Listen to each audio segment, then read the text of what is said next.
اعوذ باللہ من الشیطان الرجیم بسم اللہ الرحمن الرحیم۔ قرآن پاک آقائے دو جہان سرور کونین حضرت محمد مصطفیٰ صلی اللہ علیہ وعلیٰ آلہ وصحابہ وبارک وسلم تسلیما پہ اتارا گیا اللہ تعالیٰ کا سب سے بڑا معجزہ جو تا قیامت سلامت رہے گا انشاءاللہ۔ اس کی حفاظت کی ذمہ داری اللہ تعالیٰ نے خود اٹھائی ہے۔ قرآن پاک میں اللہ تعالیٰ نے خود فرما دیا، کتاب فصلت آیاتہ قرآنا عربیا لقوم یعلمون، ایک کتاب تفصیل سے بیان کی گئیں آیات اس کی جو قرآن ہے عربی، اس قوم کے لیے جو علم رکھتے ہیں۔ اللہ تعالیٰ نے خود اس کو عربی میں کیا نازل، اور پھر اللہ تعالیٰ نے یہ بھی کہا کہ عقل والے اس کو سمجھ سکتے ہیں۔ الحمدللہ اللہ تعالیٰ کے حکم سے آج ہم قرآن پاک کو آسان انداز میں سمجھنے کے لیے اس کا شروع کریں گے، ترجمہ پڑھنا شروع کریں گے۔ اور یہ اس القرآن الممدوح اپنے طرز کی پہلی کتاب ہے جس میں الفاظ کی تحلیل، مادہ و مصدر کی فہم اور لفظ بلفظ ترجمے کے ساتھ ہم نے اللہ کے حکم سے بنایا ہے۔ اس میں کسی بندے کا کوئی کمال، کوئی ہاتھ نہیں، اللہ نے یہ چیز ہم گنہگاروں سے بنوائی، الحمدللہ رب العالمین۔ ان ویڈیوز کا مقصد کسی کتاب کی تشہیر نہیں، ہم صرف یہ چاہتے ہیں کہ قرآن پاک ہمیں سمجھ آنا شروع ہو جائے انشاءاللہ تبارک و تعالیٰ۔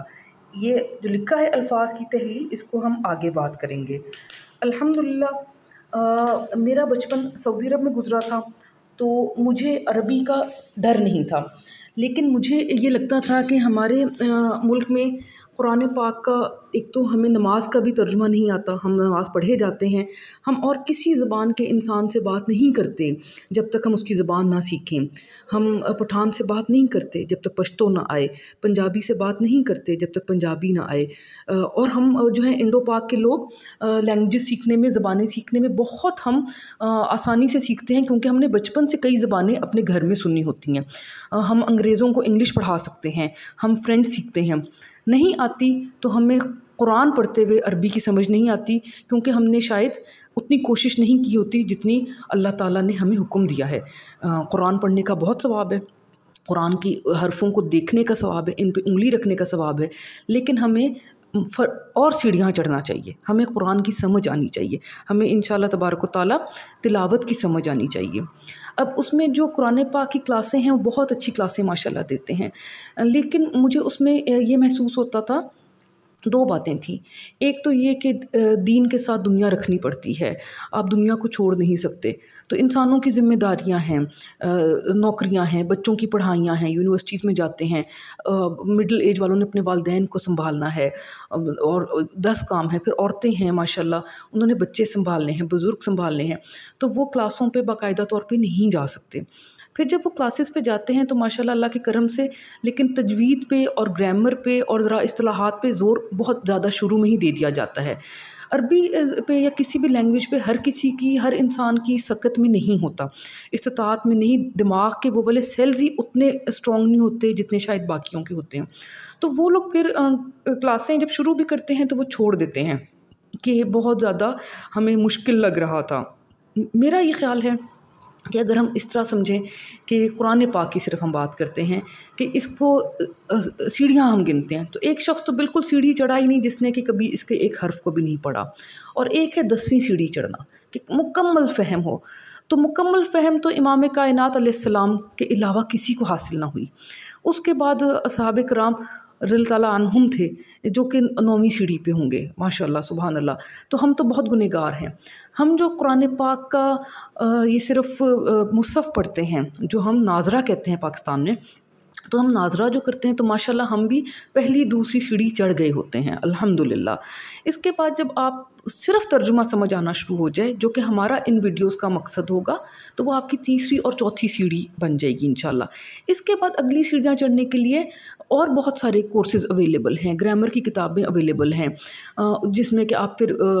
گرامر پڑھیں گے اور تجوید پڑھیں گے، اور پھر قرآن پاک کی تفسیر سمجھنا کہ اللہ کہہ کیا رہا ہے، وہ پھر 7ویں 8ویں سیڑھیاں انشاءاللہ اللہ تعالیٰ ہم سب کو اس سیڑھیوں تک کو عبور کرنے کی ہمیں زندگی بھی دے اتنی، اور توفیق بھی دے اور ہمت بھی دے انشاءاللہ تبارک و تعالیٰ۔ لیکن ابھی ہم اس جو کلاسیں ہیں ہم آپ سب ذہن میں رکھیں کہ تیسری اور چوتھی سیڑھی چڑھنے کی کوشش کریں گے۔ قرآن پاک جب اللہ تعالیٰ نے کہہ دیا کہ اللہ کا معجزہ ہے تو یہ کیسے ہے کہ ہمیں سمجھ نہ آئے؟ میرا تھوڑا سا چونکہ اللہ تعالیٰ نے کروایا، میں بہت گنہگار ہوں، ایسی کوئی چیز نہیں، لیکن مجھے ایک چیز میری بہت ہی ایک بچپن سے میں سوچتی تھی کہ جس طرح ہم کہتے ہیں بسم اللہ الرحمن الرحیم، شروع اللہ کے نام سے جو الرحمن الرحیم ہے، تو شروع لفظ تو اس میں ہے ہی نہیں۔ اگر ہم لفظ بہ لفظ ترجمہ دیکھیں تو شروع اصطلاحاً ہے، مطلب اس کا لفظ بہ لفظ مطلب تو ہے اسم سے اللہ تعالیٰ کے جو ہے الرحمن الرحیم، جس کو کہ ہم پھر اصطلاحاً کہتے ہیں شروع نام سے اللہ تعالیٰ کے جو نہایت مہربان خوب رحم والا ہے۔ اس طرح مجھے بہت پسند ہے آیت الحمدللہ جو اللہ تعالیٰ نے حضرت نوح علیہ السلام پہ نازل فرمائی تھی طوفان نوح کے دوران، اور اللہ تعالیٰ نے خود حضرت نوح سے فرمایا کہ آپ یہ آیت پڑھیں، تو کتنی خوبصورت ہوگی یہ آیت۔ یہ آیت کہتی ہے وَقُلْ رَبِّ أَنزِلْنِي مُنزِلًا مُبَارَكًا وَأَنْتَ خَيْرُ الْمُنزِلِينَ۔ تو اس کا اگر ہم سمجھیں تو صرف ایک لفظ انتا ہے جو ہم اردو میں استعمال نہیں کرتے۔ اردو بولنے والوں کے لیے تو عربی سیکھنا مشکل ہی نہیں، کیونکہ عربی کے بہت سارے الفاظ ہم آلریڈی اردو میں استعمال کرتے ہیں، بٹ ہمیں پتہ نہیں ہوتا۔ ابھی ہم دیکھ لیتے ہیں وقل، اور قل یعنی جو قول ہے، جو کہنا ہے، ربی رب پرورش کرنے والا، انزل نزل اور نی نازل فرما مجھے، منزلن منزل، مبارکن برکت والا، وانتا یہ صرف وہ لفظ ہے جو ہم اردو میں استعمال نہیں کرتے، اور تو ہی ہے، خیر خیر خیر ہم یوز کرتے ہیں، خیر خیر ہونا بہتر ہونا، المنزلین منزل دینے والوں میں، ٹھیک ہے۔ تو اب ہم دوبارہ پڑھتے ہیں وَقُلْ رَبِّ أَنزِلْنِي مُنزِلًا مُبَارَكًا وَأَنْتَ خَيْرُ الْمُنزِلِينَ، اور کہہ دو کہ رب میرے نازل فرما دے مجھے منزل پہ مبارک، اور تو ہی ہے خیر کی منزلیں دینے والا۔ اس طرح ہم بچپن سے پڑھتے آئے ہیں وَقُلْ رَبِّ زِدْنِي عِلْمًا، اور کہہ دو کہ اے رب میرے علم میں اضافہ فرما دے۔ یہی ہم نے پڑھا، یا کہہ دو اے میرے رب میرے علم میں اضافہ کر۔ اس کا کیا ہے مطلب؟ وَقُلْ اور قول، اور کہہ دو، ربی رب میرے، زدنی زیادہ فرما دے مجھے، علم علم، اور کہہ دو کہ اے رب میرے زیادہ فرما دے مجھے علم میں، ٹھیک ہے۔ اس طرح ہم بہت سارے الفاظ اردو کے استعمال کرتے ہیں جو اصل میں عربی کے ہوتے ہیں، لیکن تلفظ کے فرق کی وجہ سے ہمیں پتہ نہیں چلتا۔ جس طرح کے لفظ ہے رحم، تو ہم رحم عربی میں کہتے ہیں، لیکن اردو میں ہم رحم یوز کرتے ہیں۔ عربی میں ہوتا ہے رحمہ، اردو میں ہم کہتے ہیں رحمت۔ عربی میں ہے فضل، فضل، اور اردو میں ہم کہتے ہیں فضل۔ تو بہت سارے الفاظ ہیں جو کہ ہم آلریڈی استعمال کر رہے ہیں، اور اس لیے ہم نے میچنگ، بہت زیادہ میچنگ، تاکہ میری مقصد انشاءاللہ ہمارا یہ ہے، ہمارا خواب یہ ہے کہ اس قرآن پاک کے 2 پارے پڑھ کے بھی انشاءاللہ جن لوگوں کو زبان پہ، لینگویج پہ تھوڑی گرپ ہے، ان کو 80% قرآن سننے میں اور پڑھنے میں سمجھ آنا شروع ہو جائے، اور جن کو اتنی فہم نہیں بھی ہے ان کو انشاءاللہ 60% قرآن سمجھ آنا شروع ہو جائے۔ اس لیے کہ پہلے 2 پاروں میں ہی بہت سارے الفاظ پہلی دفعہ استعمال ہو چکے ہوتے ہیں جو باقی قرآن میں پھر ریپیٹ ہو کر آتے ہیں۔ مجھے یہ لگتا تھا جب میں نے اللہ کے کرم سے قرآن پاک کے ڈیفرنٹ ترجمے پڑھے تو کچھ کی اردو بہت مشکل تھی، لفظ بہ لفظ ترجمہ بھی تھا، آسان بھی تھا، لیکن عربی اور اردو میں لنک ڈیولپ نہیں ہوتا تھا کہ عربی پڑھنے کے لیے آپ کو ترجمہ دوبارہ الگ سے پڑھنا ہی پڑتا ہے یا ساتھ ساتھ پڑھنا ہی پڑتا ہے۔ تو ہم نے پھر اس میں قرآن پاک میں ایک تو الفاظ کو تحلیل کیا، اور پھر ہم نے میچنگ الفاظ استعمال کرنے کی کوشش کی ہے۔ فار ایگزامپل میں نے جو ترجمے پڑھے ان میں ہدی جو ایک ہے لفظ، اس کا مطلب لکھا ہوا ہے رہنمائی کرنا، حالانکہ ہم نے ساری زندگی ہدایت لفظ پڑھا ہے، تو ہدی کا مطلب ہم نے استعمال کیا ہے ہدایت ہونا۔ اسی سے الفاظ آتے ہیں مہتدون، ہدایہ، ٹھیک۔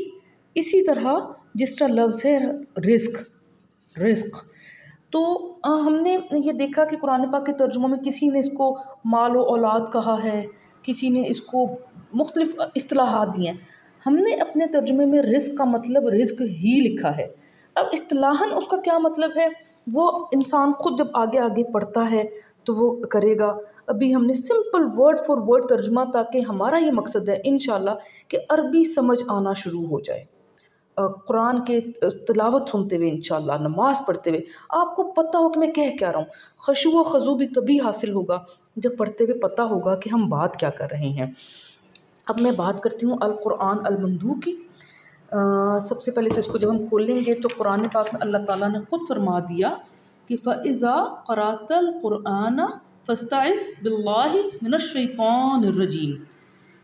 پھر جب تم قرآن پڑھو تو پناہ مانگ لو اللہ تعالیٰ کی شیطان مردود سے،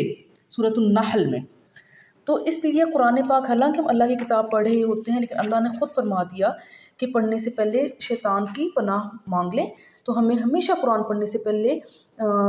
جو ہے اعوذ باللہ مختلف ہیں، اعوذ باللہ من الشیطان الرجیم بھی ہے، یہ والی آیت بھی آپ پڑھ سکتے ہیں، اور بھی ایک دو تعوذ ہیں جن کی کہ میں اسکرین شاٹس جو ہے نا وہ شیئر انشاءاللہ کر دوں گی۔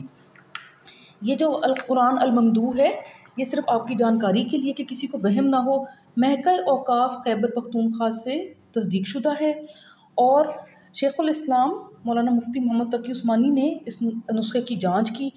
اور انہوں نے بہت ہماری کاوش کو سراہا، اور حضرت نے فرمایا کہ انہوں نے اس طرح کا نسخہ پہلے نہیں دیکھا تھا، جو کہ میرے لیے بہت بڑی سعادت کی بات ہے۔ اور اس کی جو ہے ISBN نمبر بھی اس قرآن پاک کا ہے۔ اچھا، اس کے بعد میں آپ کو یہ بتا دوں کہ صرف کیونکہ وہم ہوتا ہے انسان کو، اور وہم کا مطلب ہے کہ انسان نے سوچا، اچھی بات ہے، تو یہ محکمہ اوقاف کی ان کی جو ہے مہر ہے۔ اس کے بعد الحمدللہ مولانا محمد تقی عثمانی صاحب کی لکھی گئی تقریض ہے۔ الحمدللہ یہ شیخ ابو حنیفہ نور الامین المدنی، انہوں نے شروع سے ہماری بہت رہنمائی فرمائی، ڈے ون سے یہ ہمارے قرآن پاک کی جو ہے ہمیں سکھاتے رہے، پڑھاتے رہے، یہ اس میں شامل ہیں۔ اور پھر ہمارے پاس تقریض القاضی حارث اللہ الفرقانی حنفی، ان کی بھی تقریض موجود ہے۔ الحمدللہ ہم سب جو ہیں مسلمان ہیں۔ الحمدللہ قرآن میں کہا کہ اپنے آپ کو مسلم کہو، آقائے دو جہان کے لیے اللہ تعالیٰ نے کہا کہ کہہ دو کہ میں پہلا مسلم ہوں، انا اول المسلم، اور ہم آقائے دو جہان امام کائنات علیہ السلام کے ماننے والے ہیں تو ہم محمدی ہیں۔ اس کے علاوہ الحمدللہ میں امام ابو حنیفہ، امام مالک، امام شافعی، امام حنبل اور امام جعفر صادق سب کی ماننے والوں میں ہوں، اور الحمدللہ میں نے سب کو اسٹڈی کرنے کی کوشش کرتی ہوں، اور پھر جس چیز پہ میرا دل آتا ہے کہ ہاں جی یہ بات اس طرح ٹھیک ہے تو ہم مانتے ہیں۔ لیکن انڈو پاک میں حنفی فقہ زیادہ ہے تو ظاہر ہے پھر ہم خود کو حنفی کہتے ہیں، لیکن الحمدللہ میں مسلم ہوں، اور میں آقائے دو جہان حضرت محمد مصطفیٰ صلی اللہ علیہ وآلہ وسلم کے ماننے والوں میں سے ہوں۔